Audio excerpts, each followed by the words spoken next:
A ver, una de las preguntas más grandes y debatidas en los estudios bíblicos es esta. ¿El Antiguo Testamento es un registro histórico en el que podemos confiar o es más bien una colección de mitos, de leyendas nacionales? Hoy vamos a explorar la evidencia y los argumentos que se presentan para defender que sí, que tiene una base histórica real. Entonces, el dilema central es este. Cuando leemos estas páginas, ¿estamos ante un recuento de eventos que de verdad pasaron o es más bien una ficción muy bien elaborada, sí, pero con un propósito puramente teológico? La respuesta, según el material que vamos a analizar, parece que depende de dónde empezamos a mirar. Bueno, vamos a meternos de lleno en esto. El estudio moderno del Antiguo Testamento está, digamos, partido en dos. Y no es solo un tema de interpretar un hueso o una vasija, no. Se trata de dos formas completamente opuestas de acercarse al texto desde el primer momento. Y aquí está el choque de trenes. Por un lado está la visión crítico-histórica, que básicamente lo trata como literatura nacional, escrita mucho después de los supuestos hechos, y claro, con una postura muy escéptica ante cualquier cosa que suene a milagro. Pero por otro lado, tenemos la visión confesional. Para esta, el texto es un registro histórico fiable, inspirado por una divinidad y escrito por las personas que la tradición siempre ha dicho. Lo crucial aquí es que la conclusión a la que se llega casi que está predeterminada por los lentes que se usan para mirar la evidencia. Vámonos al principio de todo. Los patriarcas. Abraham, Isaac, Jacob, ¿fueron personajes de carne y hueso? La crítica moderna tiende a decir que son más bien como una memoria popular, casi ficción. Pero, ¿qué nos dice la evidencia cultural de esa época? A ver, nadie va a encontrar un letrero que diga «Abraham acampó aquí». El argumento no va por ahí, se centra más bien en el contexto. El mundo que describe el Génesis encaja perfectamente con lo que sabemos del segundo milenio antes de Cristo. Nombres como el de Abraham eran comunes en esa época. Costumbres legales como eso de vender la primogenitura y hasta las rutas de las caravanas, todo coincide con lo que hemos encontrado en otras fuentes como las famosas tablillas de Nuzi y Mari. Son estos pequeños detalles, se argumenta, los que le dan un aire de autenticidad a toda la narrativa. Y aquí tenemos un ejemplo súper específico. El precio por el que venden a José como esclavo, 20 siclos de plata, no es un número puesto al azar.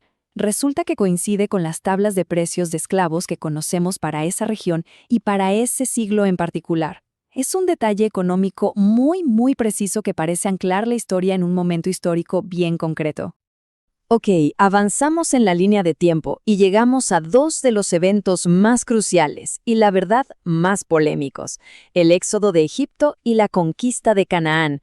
Aquí es donde el debate se pone bueno y la arqueología se convierte en la protagonista. Las fuentes que estamos analizando se centran en lugares clave mencionados en el libro de Josué. Se dice mucho que no hay evidencia, pero el argumento aquí es que en sitios como Jericó, Azor y el Monte Ebal se han encontrado cosas bastante significativas que parecen corroborar el relato bíblico. Pensemos en Jericó. La arqueología descubrió algo muy curioso. Sus muros de adobe no cayeron hacia adentro como uno esperaría en un asedio normal donde empujan las murallas. No, cayeron hacia afuera. Esto habría creado una especie de rampa perfecta para que un ejército invasor subiera.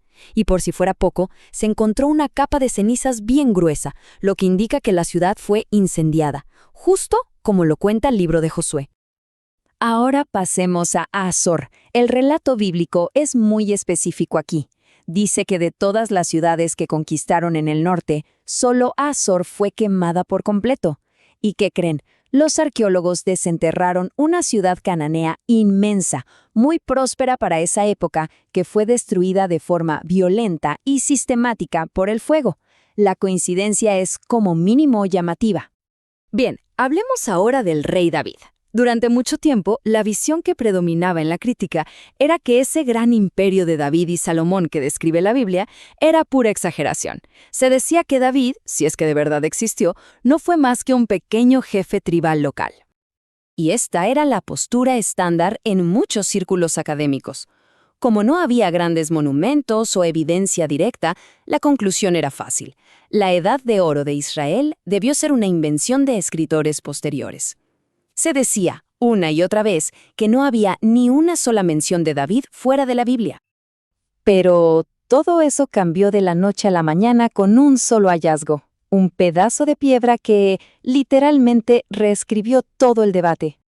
La estela de Tel Dan es una inscripción de un rey que era enemigo de Israel, presumiendo de sus victorias militares, y en medio de su alarde menciona haber derrotado al rey de Israel y al rey de la casa de David. ¡Wow!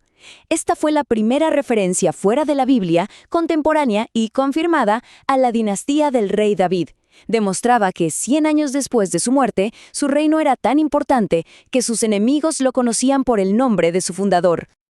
Bueno, ya hablamos de los eventos, pero ¿qué hay de los libros en sí? Otra línea de ataque de la crítica es decir que los libros se escribieron siglos después de que pasaran las cosas que cuentan, lo que los convertiría en una especie de ficción histórica, no en testimonios. El libro de Daniel es un campo de batalla perfecto para este debate. La visión crítica lo fecha en el siglo II a.C., lo que invalidaría sus famosas profecías. Sin embargo, el argumento a favor de una fecha mucho más temprana, en el siglo VI, se apoya en varias cosas. Su contemporáneo, el profeta Ezequiel, lo menciona. El historiador Josefo cuenta que le mostraron las profecías a Alejandro Magno en el siglo IV. Y para rematar, se encontraron copias del libro entre los rollos del Mar Muerto, lo que demuestra que para esa época ya era considerado un texto sagrado y antiguo. Y todo esto nos trae de vuelta al punto de partida. Después de analizar nombres, ruinas, inscripciones y fechas, al final volvemos a la cuestión fundamental de la perspectiva. El punto central, según la tesis de la fuente que analizamos, es este. La evidencia, ya sea una piedra o un texto, rara vez habla por sí misma, es interpretada. Y el factor que más pesa en esa interpretación es el paradigma filosófico del investigador. Si se parte de la idea de que los milagros y las profecías son imposibles, entonces cualquier evidencia se va a torcer para que encaje en esa visión. Pero si se acepta su posibilidad, esa misma evidencia puede llevar a una conclusión completamente diferente. Así que, terminamos con esta pregunta, que da para pensar. En este debate sobre la historicidad del Antiguo Testamento, ¿qué tiene más peso? ¿Son los datos objetivos los que forman nuestras creencias? ¿O son nuestras creencias, las que ya tenemos, las que dan forma a cómo vemos los datos?